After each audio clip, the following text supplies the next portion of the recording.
साथियों नमस्कार, चैनल पर आपका स्वागत है। तो दोस्तों बहुत महत्वपूर्ण टॉपिक लेके आए हैं जो आपके उत्तर प्रदेश पुलिस के लिए और होमगार्ड, लेखपाल और बीपीएससी टीआरई 4 के लिए, बीएसएससी के लिए, इसके साथ साथ टीजीटी, पीजीटी, एलटी ग्रेड के लिए, मतलब कि सभी वैकेंसी भर्तियों के लिए यह जीके जीएस बहुत इंपॉर्टेंट होगा। यहाँ से एक प्रश्न आपको आ ही जाते हैं। तो आगे आने वाले जितने भी एग्जाम हैं सभी एग्जामों के लिए यह आपका टॉपिक बहुत महत्वपूर्ण होगा। तो चलिए स्टार्ट करते हैं। हम लोग देखते हैं, दिया है भारतीय संसद। जी दोस्तों, भारतीय संसद दिया है यहाँ पे। किस आर्टिकल के तहत आता है भारतीय संसद? तो भारतीय संसद आपका 79 आर्टिकल के तहत आता है। अनुच्छेद आपका 79 में इसका उल्लेख किया गया भारतीय संसद का। अब भारतीय संसद दो सदनों से मिलकर बनता है।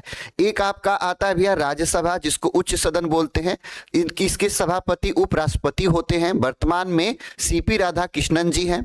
और एक आपका निम्न सदन होता है लोकसभा, इसका अध्यक्ष ओम बिरला जी हैं। आर्टिकल 81 के तहत ये आता है लोकसभा, जबकि आर्टिकल 80 के तहत आपका राज्यसभा का आता है। तो इस तरह से लोकसभा का आर्टिकल 81 के तहत और आर्टिकल 80 के तहत आपका राज्यसभा का। अब बात करते हैं दोस्तों कि राष्ट्रपति इन दोनों का संयुक्त अधिवेशन बुला सकता है। ठीक है, इसका भी और इसका भी संयुक्त अधिवेशन बुला सकता है। अब बात करते हैं लोकसभा का।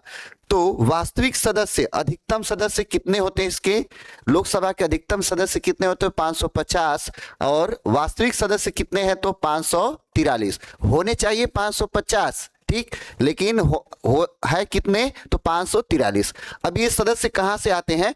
तो राज्यों से सदस्य आते हैं 524 और केंद्र से सदस्य आते हैं आपके 19, जैसे दिल्ली से आपके 7, अन्य से 7 और जम्मू एंड कश्मीर से 5।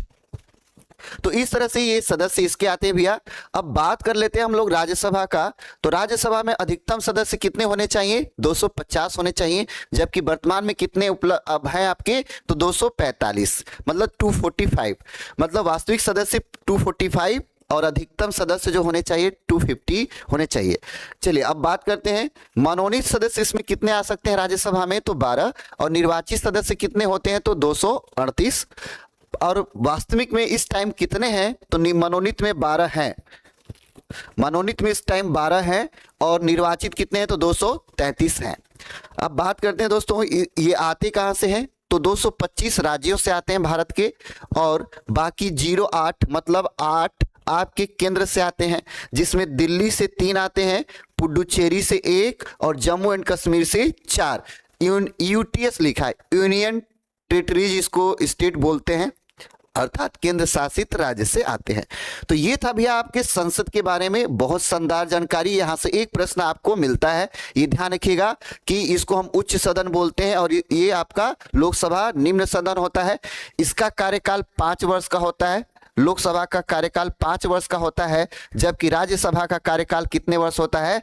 तो 6 वर्ष का होता है। ध्यान रखिएगा, इसके सदस्यों का कार्यकाल 6 वर्ष होता है, लेकिन यह बीच में 2.5 साल के बाद क्या कर सकते हैं? तो पद से इस्तीफा दे सकते हैं, सदस्यता से इस्तीफा दे सकते हैं। लेकिन ये आपके 5 वर्ष होता है। इसको जब चाहे तब भंग किया जा सकता है, लेकिन इसको जब चाहे तब भंग नहीं किया जा सकता है। यह अस्थायी सदन होता है और ये आपका अस्थायी सदन होता है। तो मैं उम्मीद करता हूं कि आपको भारतीय संसद के बारे में समझ में आ गया होगा। ठीक है, और क्वेश्चन आता है कि भारतीय संसद किस अनुच्छेद में व्यवस्था की गई है भारतीय संसद की? तो 79। और राज्यसभा का सभापति कौन होता है? तो उपराष्ट्रपति होता है, जैसे वर्तमान में सीपी राधाकृष्णन है।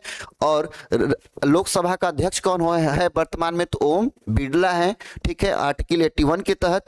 तो ये ध्यान रखिएगा, वेरी वेरी इंपॉर्टेंट आपका है भैया, किसी भी एग्जामिनेशन में आपको आएगा। रेलवे ग्रुप डी से लेके पुलिस लेखपाल तक, और आपका टीजीटी, पीजीटी, एलटी ग्रेड तक, बीपीएससी, टीआरई 4, बीएसएससी, सभी एग्जामिनेशन में आपका आएगा। एसआई तक सभी एग्जाम में आपका आएगा। अगर टॉपिक अच्छी लगी होगी तो चैनल को सब्सक्राइब करना, लाइक करना ना भूलिएगा दोस्तों। नमस्कार, नेक्स्ट टॉपिक लेके मिलते हैं, तब तक के लिए धन्यवाद।